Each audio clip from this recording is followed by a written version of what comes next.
Welcome to WagerTalk TV. I'm Scott. He is Matthew Holt. He is VP of Business Development at CGT Sportsbooks in Las Vegas. We are talking college football playoffs, the Final Four, taking place Saturday, New Year's Eve.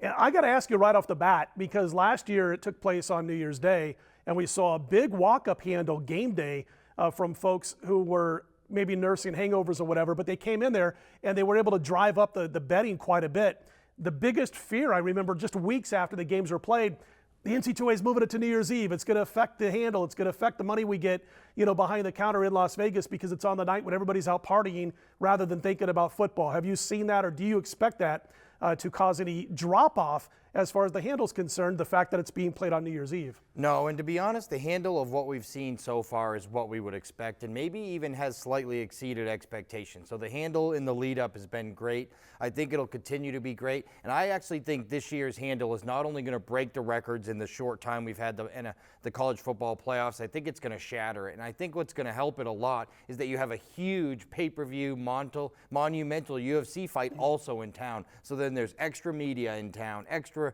sports fans in town, if you will. There's a lot of people in town. New Year's Eve obviously already draws. So you may get more action on Friday the 30th than you normally would have, obviously. That's because right. Of all the fight fans that are going to be in for the Friday night card and those who stick around for the weekend, obviously. And think of those people that, they go out, they watch the Ronda Rousey fight the night before, they stay up late partying, They get up just in time to get bets in on the two games. I think it's going to be really good. We're going to have a lot of people in town. I expect both games to do excellent handle. What a time to be in Las Vegas, I'm telling you. Yeah. I got to ask you real quickly, because last year the Super Bowl did about $20 million in Nevada, about $2 million on the championship game. What you did, in Nevada, and then of course about $2 million on the championship game from what you guys did. Do you expect to see, and I'm not going to throw in Dallas versus New England because that's going to put it way over $20 million, I think, for you guys. But if you get a normal Super Bowl handle, how will this compare to it, the college football Final Four and championship game, compared to the Super Bowl, also compared to the weeks leading up to the Super Bowl, the wild card games, NFC title game? Well, people have to remember, first of all, that the Super Bowl last year broke the record again for handle in Nevada. We did over, I think, $157 million in Nevada, which by far shattered the record. We continue to break the records. Obviously, Dallas, New England would shatter that record. We'd go right through $200 million wagered in this state on the Super Bowl. We'd probably do 35-40 by ourselves.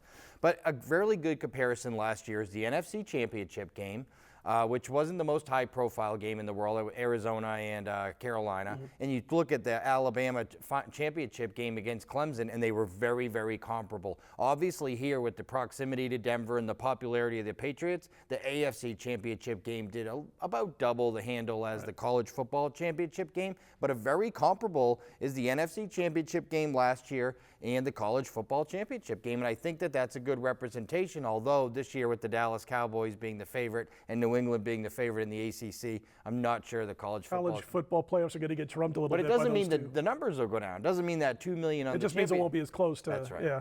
I was going to ask you first about the Alabama game. We saw them open up a 13-point favorite over Washington at CGT, got as high as 16 at CGT. I saw one book from a location far, far from Southern Nevada get to 17 for about a hiccup. I mean, immediately drop right back down. But now we're seeing this number drop back down around 14 again everywhere. Do you foresee it going up game day?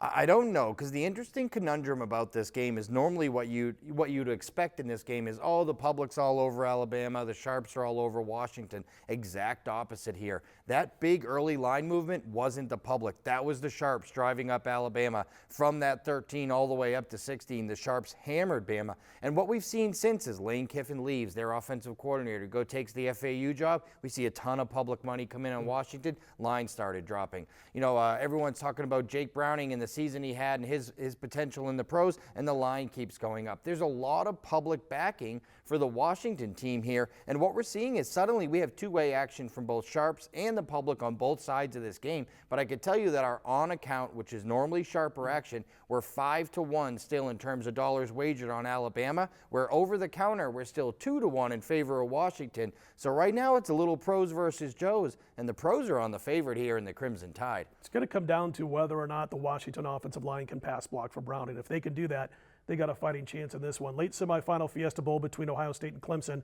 Buckeyes a 3-point favorite, totals 59 at CGT. I know a few days ago you were seeing more sharp Clemson action, more public action on Ohio State. What's the count there? Huge disparity here, and it keeps getting bigger and bigger every single day. The public is in love with Ohio State in this game. 7 times more dollars wagered on the Buckeyes over the counter by people walking into the casinos here, but 6 times more dollars wagered on Clemson from the account players, normally the more sharper players. So a real pros versus Joes scenario here where the public loves Ohio State and the sharps seem to be all over Clemson. I think you can make a case for either team here. I mean, they almost replicate each other. They both have quarterbacks that run the ball a lot. I think Deshaun Watson's obviously a little bit better thrower than J.T. Barrett. And look, despite the fact that they lost Shaq Lawson, Kevin Dodd, Goodson, and Reeder to the NFL draft last year on that Clemson defense, they still got 162 quarterback hurries and pressures this year.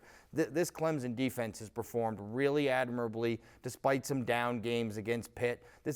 I personally favor Clemson in this game, but I think, look, you can make a strong case for either one of these teams. They're so close to one another in everything they do.